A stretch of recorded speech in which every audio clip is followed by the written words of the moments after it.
ಲಿಂಗಾಯತ ಧರ್ಮದ ಬಗ್ಗೆ ಶೆಟ್ಟರ್ ಪ್ರಸ್ತಾಪದ ವಿಷಯಕ್ಕೆ ಸಂಬಂಧಪಟ್ಟಂತೆ ಜಗದೀಶ್ ಶೆಟ್ಟರ್ ಅವರು ಮನೆ ಕಟ್ಟುವಂತಹ ಕೆಲಸ ಮಾಡಬೇಕು, ಮನೆ ಒಡೆಯೋ ಕೆಲಸವನ್ನ ಜಗದೀಶ್ ಶೆಟ್ಟರ್ ಮಾಡಬಾರದು.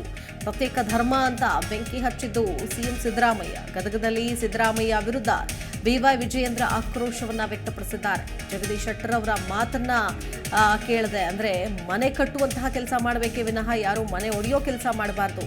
ಕಳೆದ ಬಾರಿ ಸಿದ್ದರಾಮಯ್ಯ ಅವರು ಮತ್ತೆ ಅಧಿಕಾರಕ್ಕೆ ಬರೋದಿಲ್ಲ ಅನ್ನೋ ಖಾತ್ರಿ ಆದ ಬಳಿಕ ವೀರಶೈವ ಲಿಂಗಾಯತ ಸಮಾಜವನ್ನ ಪ್ರತ್ಯೇಕ ಧರ್ಮ ಅಂತ ಬೆಂಕಿ ಹಚ್ಚೋ ಕೆಲಸ ಮಾಡಿದ್ರು.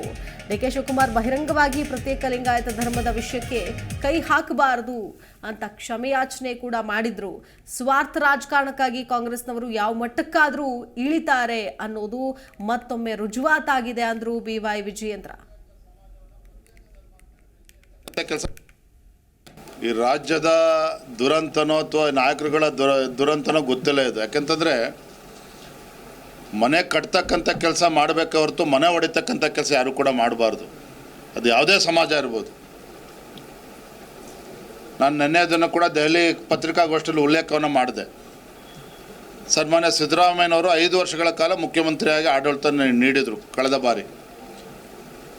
ಯಾವಾಗ ಮತ್ತೆ ಅಧಿಕಾರಕ್ಕೆ ಬರೋದಕ್ಕೆ ಸಾಧ್ಯ ಆಗೋದಿಲ್ಲ, ಅವರಿಗೆ ಸಂಪೂರ್ಣ ಬಹುಮತ ಸಿಗೋದಿಲ್ಲ, BJP ಅಧಿಕಾರಕ್ಕೆ ಬರ್ತದೆ ಯಡಿಯೂರಪ್ಪ ನೇತೃತ್ವದಲ್ಲಿ ಅಂತ ಅನ್ನಿಸ್ತೋ ಆಗ ವೀರಶೈವ ಲಿಂಗಾಯತ ಸಮಾಜವನ್ನು ಪ್ರತ್ಯೇಕ ಧರ್ಮ ಅಂತೇಳಿ ಬೆಂಕಿ ಹಚ್ಚತಕ್ಕಂಥ ಕೆಲಸ ಮಾಡಿದ್ರು. ಯಾರು ಮಾಡಿದ್ರು? ಕಾಂಗ್ರೆಸ್ ಪಕ್ಷದವರೇ ನೇರವಾಗಿ ಮಾಡಿರ್ತಕ್ಕಂಥದ್ದು. ನಾನು ಆರೋಪ ಮಾಡ್ತಾ ಇಲ್ಲ, ಇದೆಲ್ಲವೂ ಕೂಡ ಸತ್ಯ ರಾಜ್ಯದ ಜನತೆ ಮುಂದಿದೆ.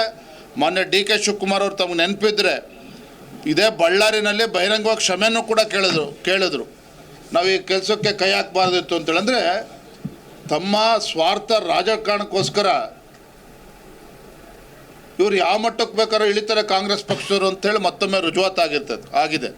ಈ ರಾಜ್ಯದ ದುರಂತನೋ ಅಥವಾ ನಾಯಕರುಗಳ ದುರಂತನೋ ಗೊತ್ತಿಲ್ಲ ಇದು. ಯಾಕೆಂತಂದರೆ ಪ್ರತಿಕ್ಷಣದ ಸುದ್ದಿಗಾಗಿ Zee Kannada news app download ಮಾಡಿ. Live TV, latest updates, entertainment, lifestyle, technology ಸುದ್ದಿ ನಿಮ್ಮ ಅಂಗೈಯಲ್ಲಿ.